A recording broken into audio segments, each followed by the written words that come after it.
Hey everybody, I'm Free and welcome to FreesWorld.com. Today I am here with Thembisa Mshaka. How are you? I am great. How are you? I'm great. Well, Thembisa has a book out called Put Your Dreams First, alright?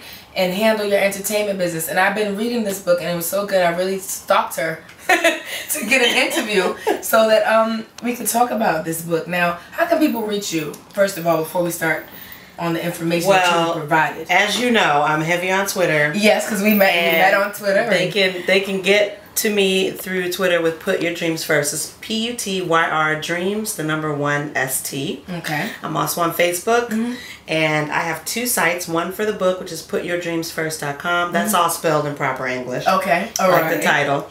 And then there's ThembisaMshaka.com, but you know, in case the spelling of my name gives you trouble, just go to the book site, PutYourDreamsFirst.com, and it'll link you back to my blog site. Okay. So yeah, those are all the ways to get at me. Well, when I read this book, I couldn't put it down. One, it talked to me. It just talked to me, and I talked back to it and talked back again. Oh, so it's just the information in it is really good. Do you believe that this is only for entertainment, or can people use it in other fields?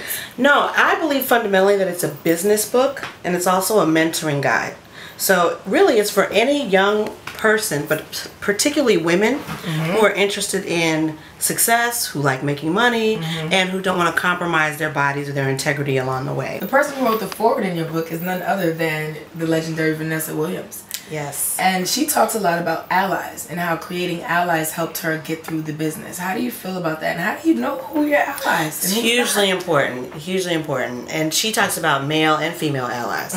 So I think it's important for women to realize that there are men out there who are willing to be your ally. Not everyone is out to get you. 80% of the women that I interviewed in the beginning of this process said that what was missing for them in their careers was a mentor. There's a lot of different phrases you use in the book that I found so interesting, and I want to just throw the phrases out to you and you explain to me what you mean by this. Okay. All right, one of those phrases was swans keep paddling.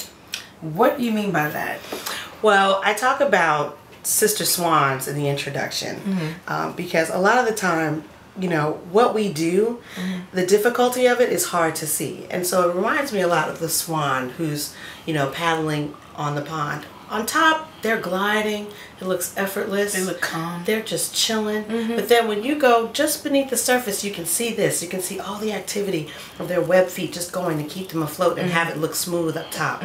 So, you know, I just wanted to say that to encourage my sister swans to keep paddling, because that's the key. You know, it looks easy, but there's a lot of hard work going on beneath the surface, and that's something that I wanted to bring out by amplifying the voices of these women in this book. Now, is working for free paying dues?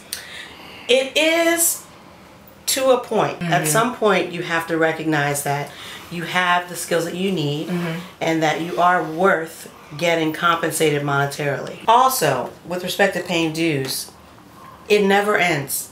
It just changes in scale and scope. Yes. And sometimes there is compensation involved. Sometimes it's a bartering situation.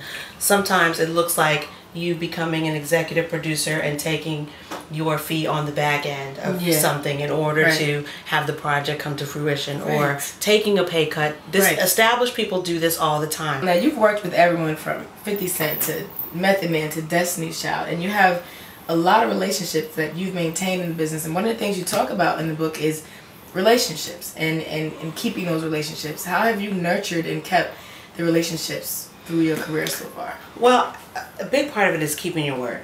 You know, follow through is what a lot of people are missing. Now, I get asked all the time from people, and I find it like the hardest question to answer. How do I get into the business? That's why it's chapter 1. Right. Because after a while, I couldn't explain it either. You know, that was the other reason, you know, with the onset of technology, like there was just 1,000 new ways to get in. Yes. So I really, and with, you know, this huge sort of upswing in sexualizing yourself to get in, it was like, okay, well, I need to let them know that this is not the way to go. Get the book. And thank you, Thembisa. I had a great time coming to your house. And guess what? We about to go downstairs and eat some gumbo. Yes, thank you, Timor. Her husband made gumbo. We'll see y'all later. Make sure y'all pick up this book. If you, like, you stop me on the street all the time and say, Free, how can I get in? I get messages on Twitter. I get emails. My website, Free, how can I get in? How can I get in? And I always say, well, I started with the internship. I'm telling you to start with So did I. Did you? Mm-hmm. Now start with the book. All right? Peace.